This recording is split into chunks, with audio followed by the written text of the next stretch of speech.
నమస్తే అందరికీ. ఏం చేస్తున్నారండి? నేనైతే సాయంత్రం అయ్యేసరికి ఇంటి దగ్గర ఒక చిన్న పార్క్ ఉంటుంది, అక్కడ పిల్లలు ఆడుకునేది అది షూట్ చేయాలనిపించి చేశాను. చూడండి, ఆ వయసులోని పిల్లలు తొందరగా స్కూల్ నుంచి ఇంటికి రాగానే ఏ అలసట లేకుండా, ఏ బాధలు లేకుండా, ఏ ఈఎంఐలు బాధలు లేకుండా, ఏ అప్పుల బాధలు లేకుండా, ఏమీ తెలియకుండా ఎంత చక్కగా ఆడుకుంటున్నారు. ఆ పక్క మగపిల్లలు ఆడుకుంటూ ఉంటే ఈ పక్క ఏమో ఆడపిల్లలు. వీళ్ళైతే గుసగుస పక్కకు వచ్చేసి.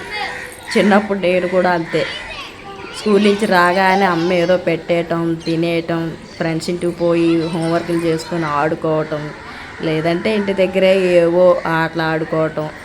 అవన్నీ చూడండి, పిల్లలు చూస్తే ఒక్కోసారి వాళ్ళు ఆడుకోవడం అది చూస్తుంటే మన చిన్ననాటివన్నీ గుర్తొస్తాయి.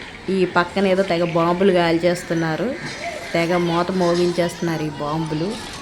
ఈ పిల్లలు ఆడుకోవడం అది చూస్తే ప్రశాంతంగా అనిపిస్తుంది ఒక్కోసారి ఇలాగా బయటకు వచ్చి చూస్తే.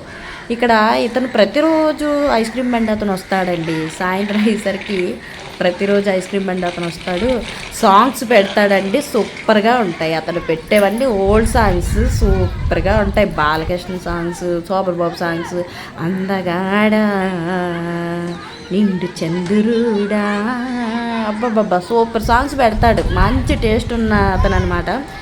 ఆ పిల్లలు ఆడుకునే టైంకి అక్కడికి తీసుకొస్తాడు. పెద్ద ఆయన వాకింగ్, ఈ పిల్లలు ఆడుకోవటం, ఆ చల్లటి గాలి, అబ్బా చూసారా ఎంత బాగుందంటే.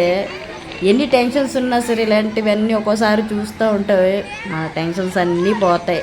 బాల్యంలో ఉన్న సంతోషం పెద్ద అయిన తర్వాత ఉండదు. చూసారా, ఈ మూగజీవాలు వాళ్ళకి ఏమీ తెలియదు, ఏ ఇబ్బందులు తెలియదు. చక్కగా తన యజమాని తీసుకుని వెళ్తే బయటికి ఎక్కడికో గడ్డి తినిపించడానికి వెళ్తే శుభ్రంగా తినేసి ఈవినింగ్ టైం టు టైం చక్కగా వచ్చేస్తాయి. ఇదిగోండి, చెప్పాను కదా ఐస్ క్రీమ్ బండి అతను నాకొక శ్రీపతి కావాలి సాంగ్ పెట్టాడు. ఆ పక్కనే ఈ గేదెలు తీసుకెళ్తున్న ఆయన చక్కగా తీసుకొచ్చి ఫాలో అవుతున్నాడు అనమాట. ఇంతలో పెద్ద ఆవిడ చెత్త అంతా అలాగా మంట పెట్టారు. ఇవన్నీ ఒక్కోసారి చూస్తూ ఉంటే బాగుంటాయి, మనసుకు ప్రశాంతంగా ఉంటాయని వీడియో తీశాను. థ్యాంక్ యూ అండి.